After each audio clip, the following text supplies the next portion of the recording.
Бу көннәрдә җирлегебездә Казан һәм Йоршаулы шәһәрләренең ЮХИДИ инспекторлары күзәтү тора. Сәбәбе дә бар. Җирлегебездә авариялар саны күзгә күренеп артты. Июль аенда гына да Мөслим юлларында 7 авария теркәлеп, аларда 5 кеше авыр тән җәрәхәтләре алды. 1 кеше фаҗига урынында вафат булды. Шөпөрүчеләр бик күп. Июль аенда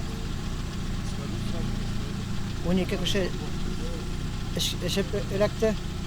Рөлдә идарә иткән өчен балага административ беркетләр төзелде. Шуның берсе икенче кабат кирәкте. Күренеп тора, местный ГИБДДның эшләгәне.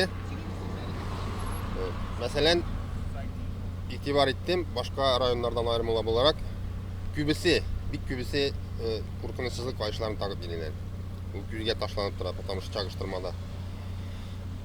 Булай килгәндә вак-төяк нарушениялар таптык инде. Страховка, мәсәлән, кайберләренең игътибарсызлыгы аркасында сорауга чыккан. Мәсәлән, яшьләр күбрәк йөри инде тонированный машиналар белән. Юлларда шоферлардан аеруча саклык таләп ителә. Дөрес тизлек сайлау, юл кагыйдәләрен бозмау аеруча мөһим. Шоферлар юлда даи хезмәткәрләрен күргәч кенә ашык-пышык иминлек каешын эләктерә. Юлларда кабалану, игътибарны читкә җәлеп итү һәр вакыт һәлакәткә илтә. Ел башыннан имгәнүчеләрне исәпкә алып, 9 юл транспорт һәлакәте булган. Июль аенда район җирлегебездә бик күп юл һәлакәтләре булды. Бу һәлакәтләрдә 5 кеше тән җәрәхәт алды, берсе вафат булды.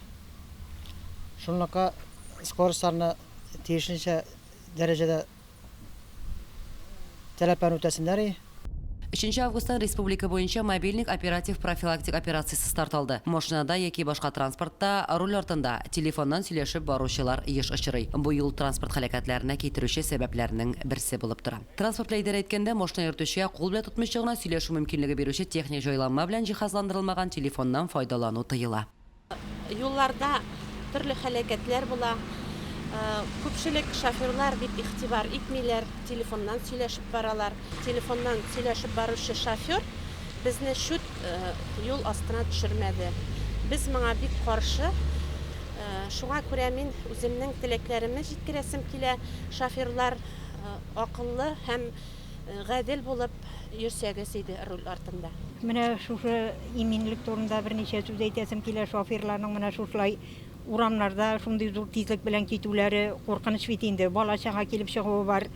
Аннан соң машинада жүргәндә телефоннан сөйләшүләр дисеңме.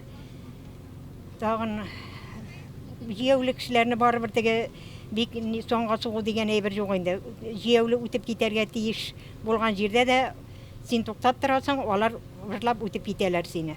Ел башына механик характердагы 73 авария теркәлгән. Бүгенгәчә исерек килеш транспорт белән идарә иткән 36 шофер тоткарланган. Аларның 7се кабаттан эчеп руль артына утыручылар. Җәяүлегә юл бирмәгән 13, светофорның кызыл утына чыккан 18 шоферга административ беркетмәләр төзелгән. Лилия Шәймиева, Динар Минхаҗев, Мөслим телевидениесе.